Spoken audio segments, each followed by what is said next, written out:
C'est une chaîne de référence Canal Actu moo wuy turam ci wàllu actualité en temps réel bu ngeen bëgg tey xibaar bu wóor xibaar yu nu saytu ba mu leer nañ ngeen di ko am en temps réel maaw leen gaaw ngeen abonné bës leen cloche bi su ko defee ngeen doon membre ba faw ak Canal Actu ay xibaar yu nu saytu.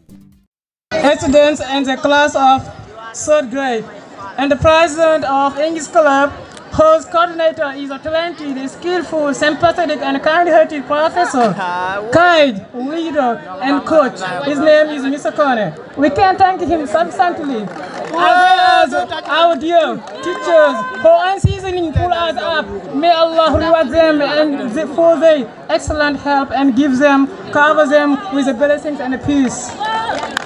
This English Club is a club which takes place every Thursday. This year is at 2 p.m. It aims at the progress of students' skills such as reading. The members of English Club help students how to read English normally. Secondly, writing. It teaches the learners how to write essay writing, and before last speaking, the club assists and trains students how to speak in public and discuss with their friends.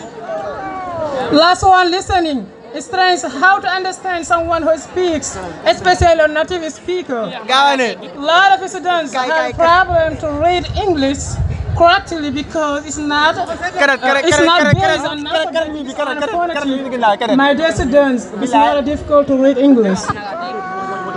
What I'm saying, so don't be afraid of having a bad pronunciation.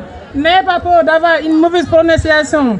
And always he said, don't be afraid of making mistakes. N'ayez pas peur de commettre des erreurs parce que ce n'est pas notre langue maternelle. So, yow mi bëgg jàng anglais, su fekkee bëgg nga ko te nangoo farlu, so dina ñëw inshallah di nga ko mën. Ñëwal club anglais dina la jàppale lépp loo soxla ñoom dina taxaw si. Jërëjëf.